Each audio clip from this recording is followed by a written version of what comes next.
In May 1996, several commercial expeditions at the base camp of Mount Everest prepare to climb to the summit.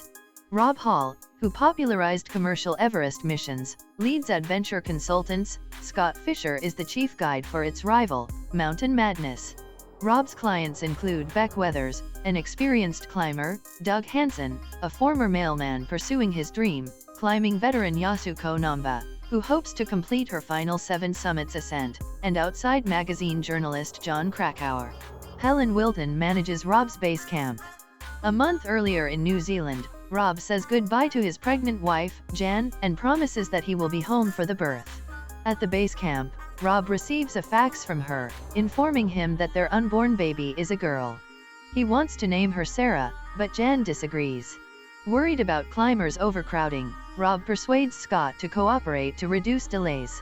On the summit attempt, Rob's group departs from Camp 4 before dawn, planning to complete the ascent and begin descending by 2:00 p.m., the latest safe time to ensure return before nightfall. The group is delayed by over an hour after discovering that guide ropes are not installed on the upper reaches of the climb. Beck has eyesight problems and stops. Rob tells him to return to base camp if his condition does not improve in a half hour.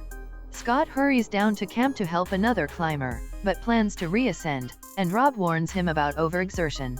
Rob reaches the summit on time and is joined by other climbers including Yasuko, who jubilantly plants her Japanese flag. Descending, Rob encounters Doug struggling to ascend just above the Hillary step and orders him to descend. Doug insists on continuing, saying that he will not get the chance again. Rob reluctantly agrees and they reach the summit 2 hours later, well past the safe return time.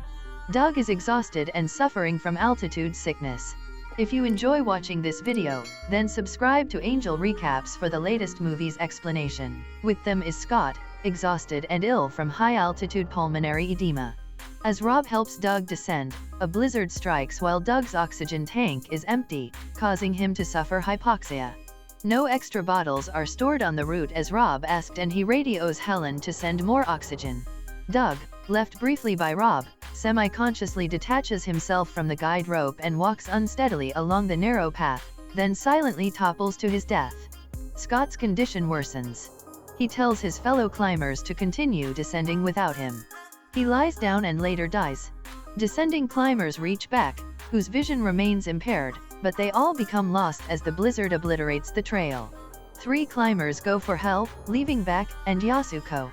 Guide Andy Harold Harris reaches Rob with spare oxygen, but the cylinder aperture is frozen shut. They huddle together in the storm. While Rob sleeps, Andy begins to have hallucinations. He then strips off his outer clothing and slides to his death.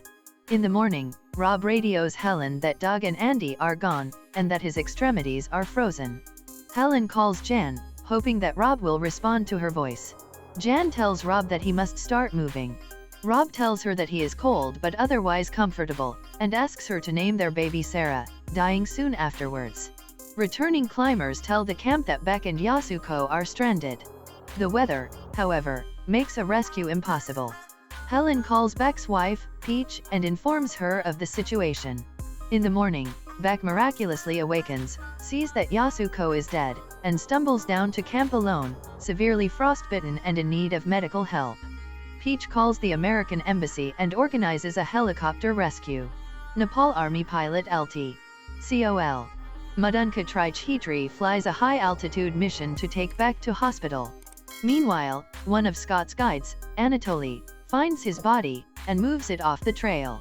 Returning home, Helen has an emotional reunion with Jan, who later gives birth and names her daughter Sarah. Beck returns to his family, heavily bandaged. Closing titles reveal that he eventually lost both hands and nose to frostbite, and that Rob's body remains on Everest.